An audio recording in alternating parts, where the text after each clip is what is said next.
So there's a misconception that if you're single, you are incomplete, perhaps damaged, salvaged, and you won't be happy until you find your one. And that is not true. That is bullshit. It is a message that has been fed to us by media and advertising. The truth is, when you're single, you have the richest soil for growth. That's why I created this podcast. And unlike other podcasts, this one is host-driven, not guest-driven. That means I will be rotating health and wellness experts 3 times a week to give you the giant box of wellness crayons, not just the primary colors, so you can start building a meaningful life. It's time to give singlehood a cape.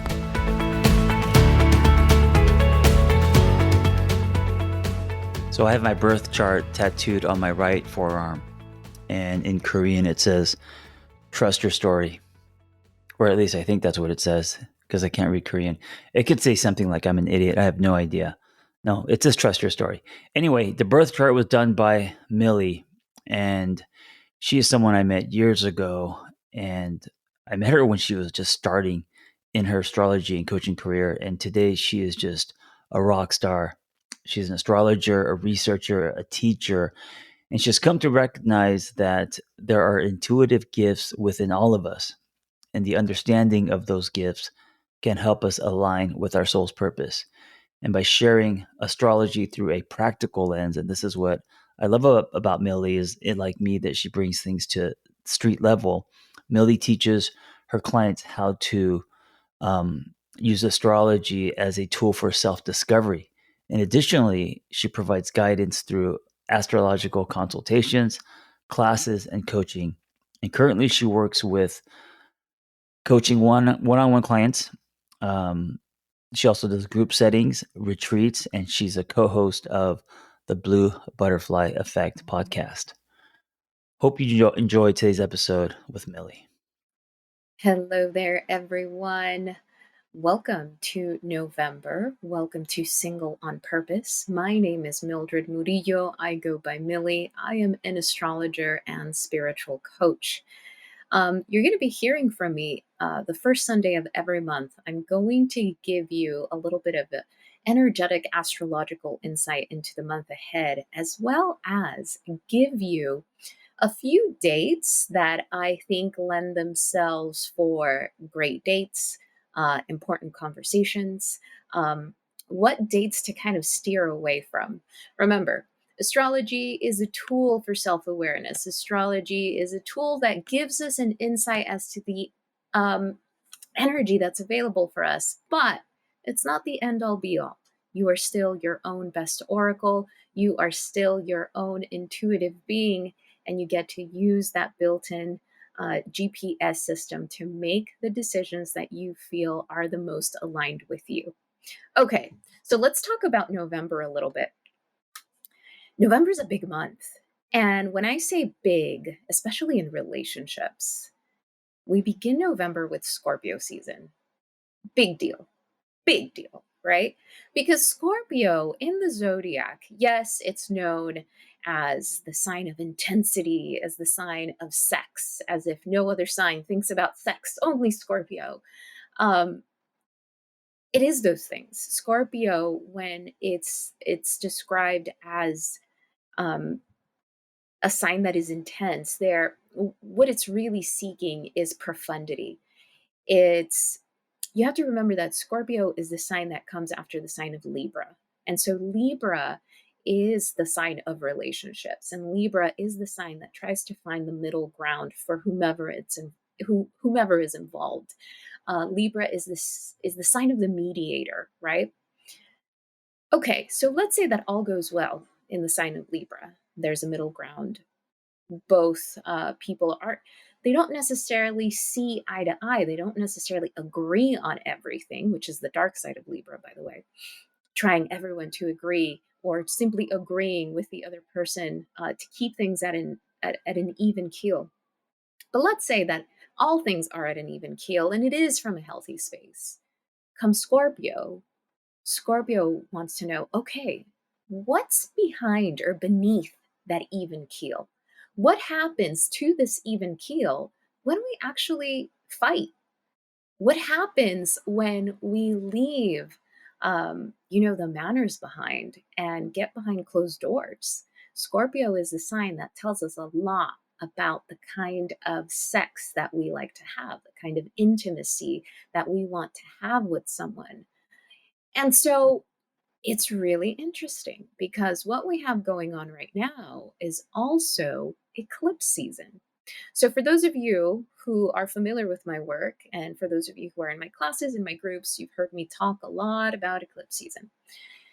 For those of you that are not, I'll give you a very short recap. Eclipse seasons are times of great changes, great endings, and great new beginnings. Eclipse season tends to be the time of year, and we usually have two eclipse seasons a year, sometimes three, very rare. Um, in which we have significant changes in relationships. So you see a lot of breakups, you see a lot of people coming together to start a serious relationship, you see a lot of marriages beginning or ending. You see these shifts of very all or nothing when it comes to relationships.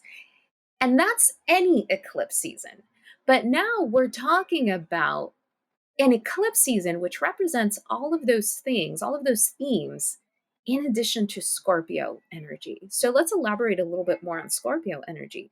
Scorpio is the energy of definitely wanting to commit.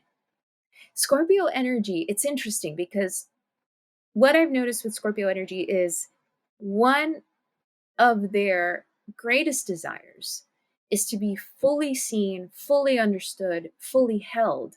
But that's also their greatest fear, right? And this isn't to generally describe every single Scorpio that you've ever met, but it is the energy, right? You want to be mindful that when I'm describing energy, I'm describing the energy of the sign, not necessarily the individual.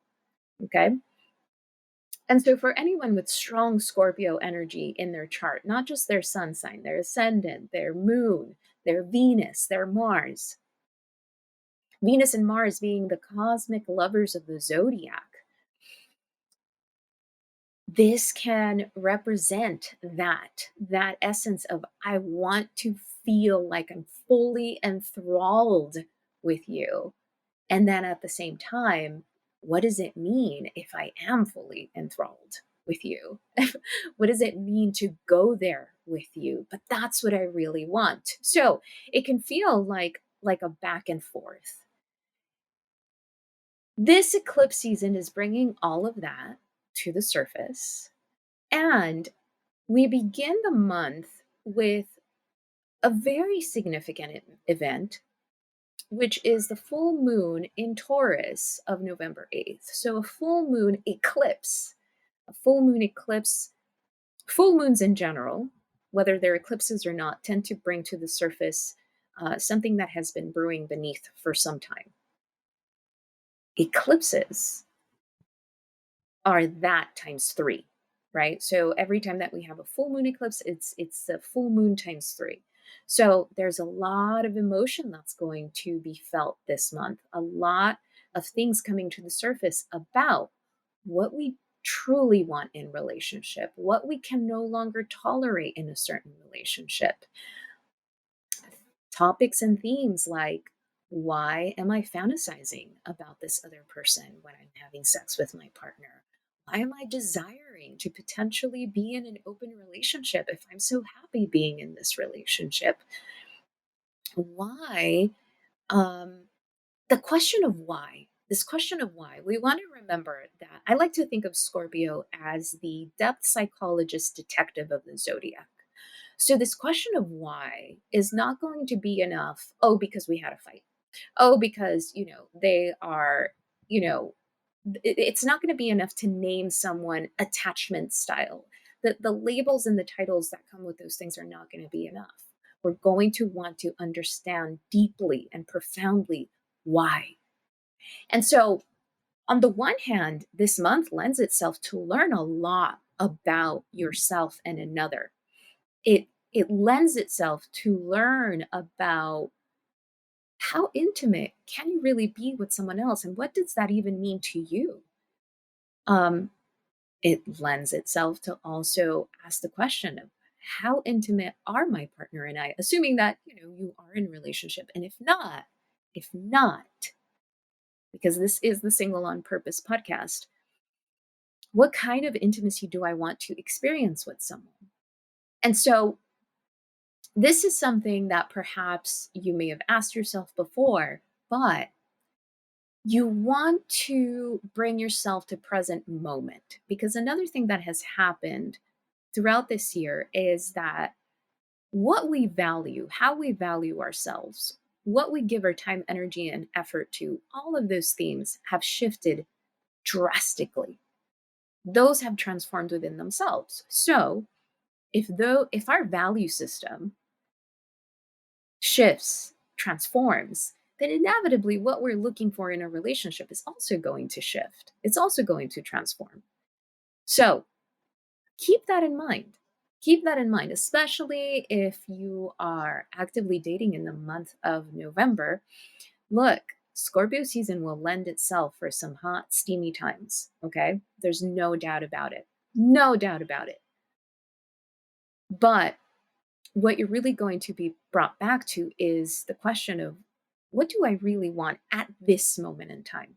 And I think that what tends to happen sometimes if we're single and dating is that we can carry a list, right?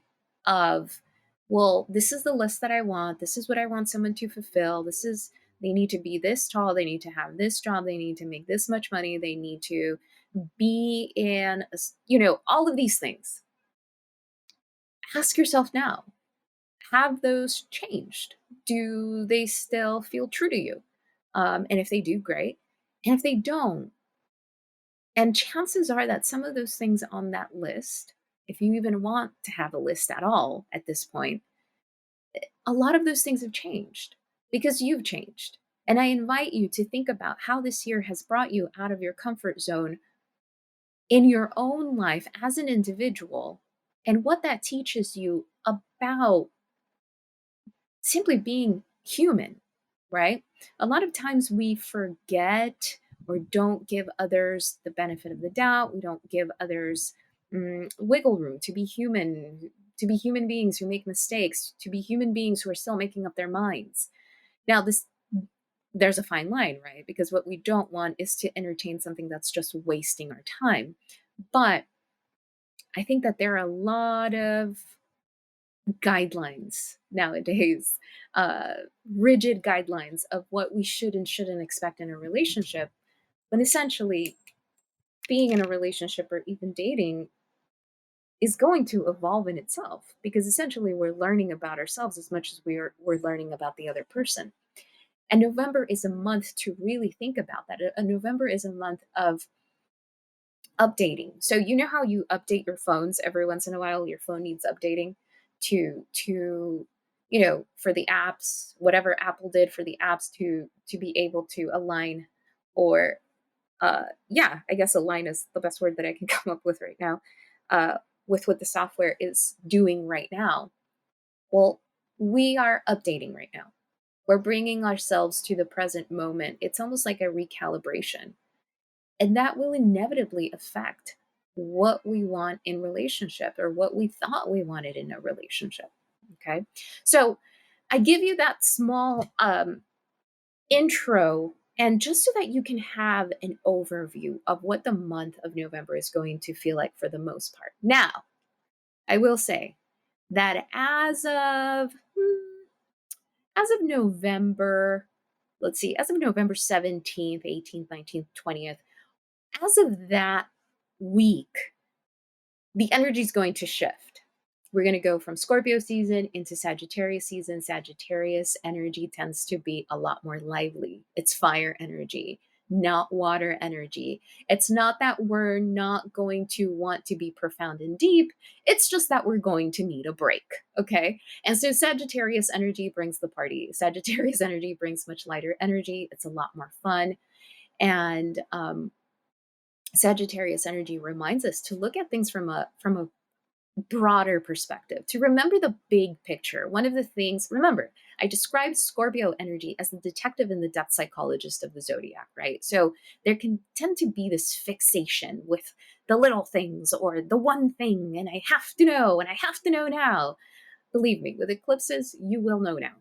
Um, and then the months to come, it'll be to acclimate what you found out in November, whatever that means to you, whatever, however that lands with you, especially in relationship. But Sagittarius, it's like, all right, let's take a step back. Okay. We found the thing out. We got what we wanted. How do we now use this to help us expand, to help us grow? Sagittarius is the sign of expansion. Sagittarius is the philosopher of the zodiac.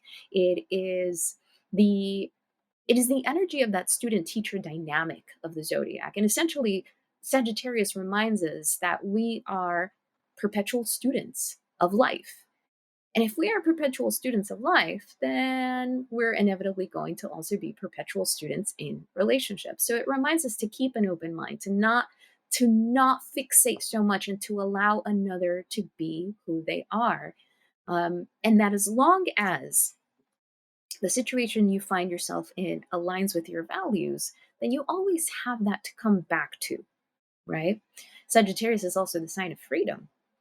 And that doesn't mean that Sagittarius energy or someone with a lot of Sagittarius energy can't be in a committed relationship.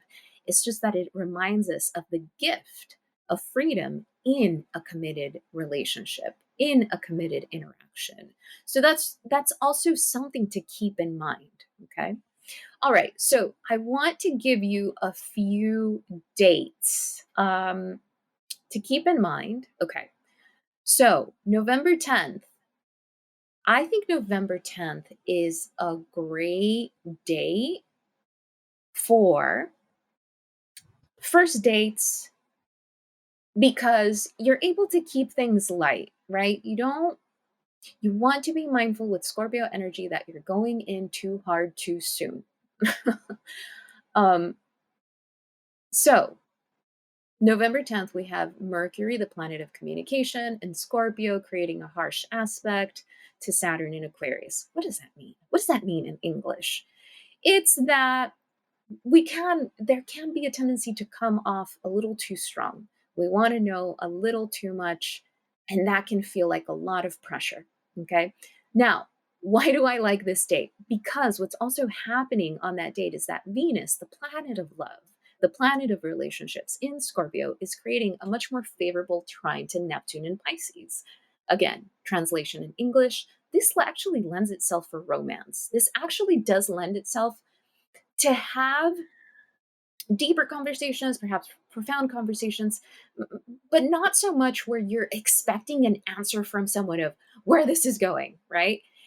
And look, clearly, if you're doing, if you're listening to something like this, chances are that you're someone who is doing work on yourself, you know how to pace yourself, you know to take your time, and you probably know the advantage and the gift that it is to take your time. What this date lends itself for is to figure out like what the other person is really about, to go in with curiosity. Venus and Scorpio, remember, the detective of the zodiac. You can ask profound questions, you can ask what things mean to them, you can ask what they value in life, but not necessarily put pressure on, oh, well, this aligns with you and this aligns with me. Well, this must mean something. Okay. So be mindful of that. November 10th is a good date for that. Another great date is November 12th. We have Mercury, the planet of communication, in Scorpio. So we're very, very curious. Um, and this is a connection again to Neptune and Pisces. Neptune and Pisces is energy of creativity, is spiritual energy, is also energy of forgiveness.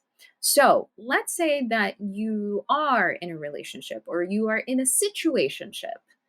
November 12th is a really great date to have a conversation that doesn't necessarily mean that you'll fully forgive someone if that's what's happened, if there's a need for that. But it does lend itself to have a much softer conversation where both people are much more willing to open up to one another, to speak their hearts, to really speak the truth. Scorpio energy, Neptune and Pisces lends itself to this understanding, okay, this is a human being who's clearly on their own path, and how do I accept that? How do I have compassion for that? So to me, November 12th is much more about having certain conversations with someone who's already in your life, and you want to ask, the where is this? Where are we? Or what does this mean type of question, type of energy. November 13th. November 13th, Venus in Scorpio sextile Pluto in Capricorn. This is also great first date energy. And the reason for this is that I love this connection to Pluto in Capricorn. So, Venus, the planet of relationship, in Scorpio, we desire something deeply. Perhaps we desire a relationship very deeply, but the connection to Pluto in Capricorn is I am standing grounded and empowered in knowing what I have been through, what I have worked on, what my value is. Um, and that is the space from which I am approaching dating, from which I am speaking to you.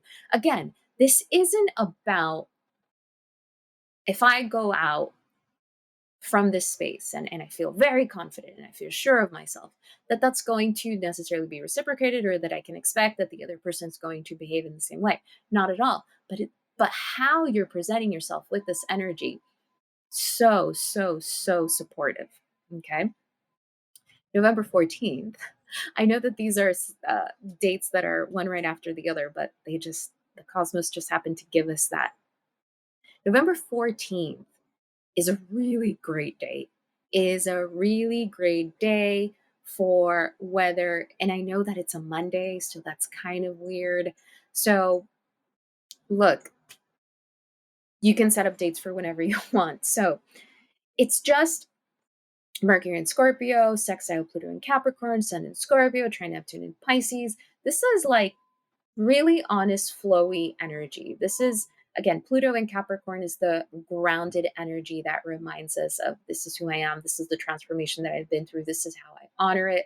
Mercury in Scorpio, we're curious, we're asking profound questions, but we're also looking through the lens of our own, again, profundity. If there is anything that Scorpio means to me, especially this month, especially with eclipses, is we're looking for something profound.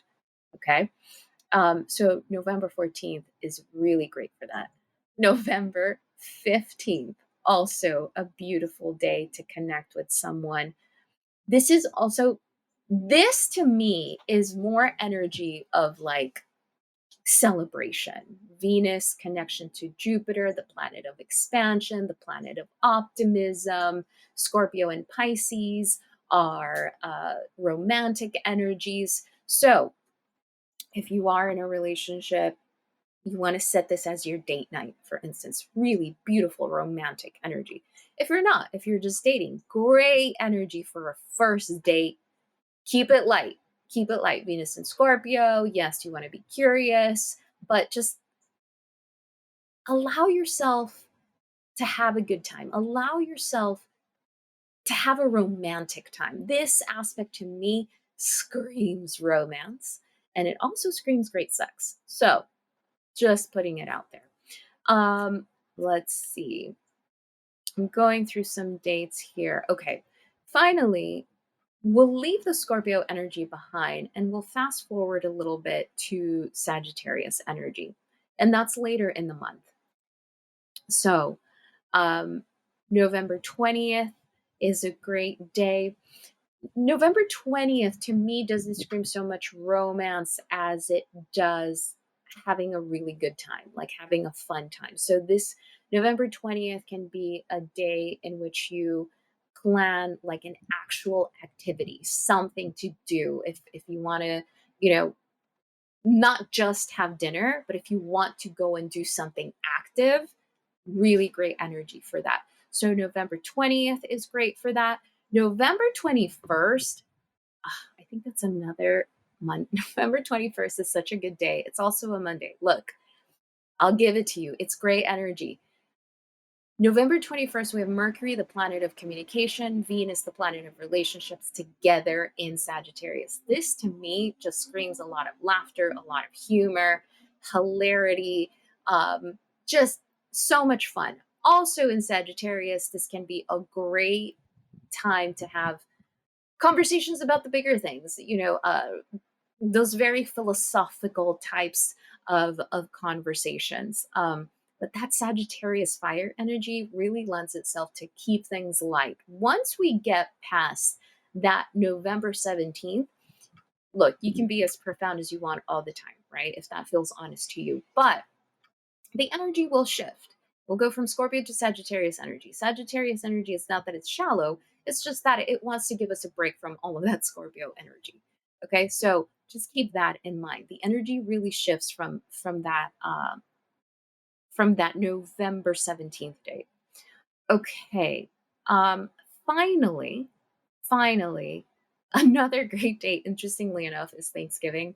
Look, depending on where you live, depending on what you do that day, the moon, which is our emotional satellite, which represents how we feel emotionally nurtured, is coming together with Venus, the planet of relationships. So I know it's Thanksgiving, so most of us will probably be with our family. Probably going to be a really good time. If for some reason you're someone who doesn't celebrate Thanksgiving, if for some reason you're in another part of the world and that's not Thanksgiving for you, that's a really great day also to go out. This is great first date energy as well. Very good first date energy. You're getting to know one another. Your Sagittarius energy. What I would suggest is really doing something upbeat. Also lends itself for something to do something physical, like going for a hike or going to do an activity. Not so much of just going and watching a movie per se, right? Um, yeah, really great energy for that. So this is what I'm going to be doing, as I mentioned at the beginning of the episode. This is what I'm going to be doing the first Sunday of every month, just giving you a rough summary of what the month ahead looks like, some really good dates in order to have certain conversations or dates.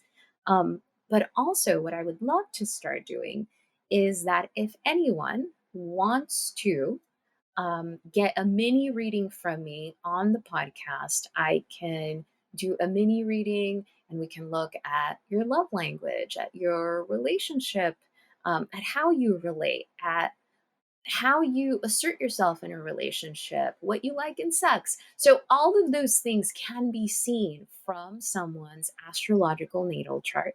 And if you are interested, I invite you to hit me up at info@astroconsciousness.com or DM me on Instagram at astro_consciousness. Let me know. Again, it's a mini reading, it's not a full-on reading, and we can do it on the podcast and we can discuss certain things. All right. My pleasure to be here with all of you. I hope this is helpful. I hope you enjoy it. As the podcast evolves, as the episodes evolve, I'm going to bring on more goodies and be of the best of service that I can be. Until next time, much love to you all. I hope that episode was helpful. Hey, listen, if you want to share your singlehood journey, if you've gone somewhere and come back, if you have revelations and wisdom, please share your story. It's going to help other people. Nothing makes us feel more connected than hearing other people's stories. So just send me the audio of your story, and you could just record it directly from your phone and email it to theangrytherapist@gmail.com. Also, if you want our Single on Purpose newsletter, go to singleonpurpose.life. That's singleonpurpose.life. You will get tools and articles and other people's stories, and also Zoom links to private gathers. So if you want to join our community, go to singleonpurpose.life. Thank you for listening. Be well. We hope you tell a friend. Hey there, Angry. My name's Will Eagle, and this is my singlehood story, or some things that I've seen. I was in a relationship for 5 years, between 2015, and it ended January 2020. On our 5-year anniversary, actually. Yeah, a whole bunch of stuff went down. But after the breakup, very shortly after, I noticed how bad of a situation it was. One of the first things I noticed was how good I felt being away from her, or how I didn't have to try so hard to function or to like be at a good level of just feeling okay. So that struck me. After spending time from this person, or the distance allowed me to see the picture of what was going on and how not good it was. But the moment I want to share came maybe a year and a half after the breakup, a year and a half later of going to therapy and journaling and sitting with uncomfortable emotions and looking at myself and what I want, finding out what I want, what that looks like. And I'm a musician. Drums are my shit. I love playing drums. I just get this fire in my chest. And so I had a moment.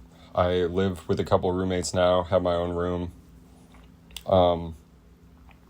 And I went out maybe at midnight to go drum on my electronic kit so I don't bother anybody.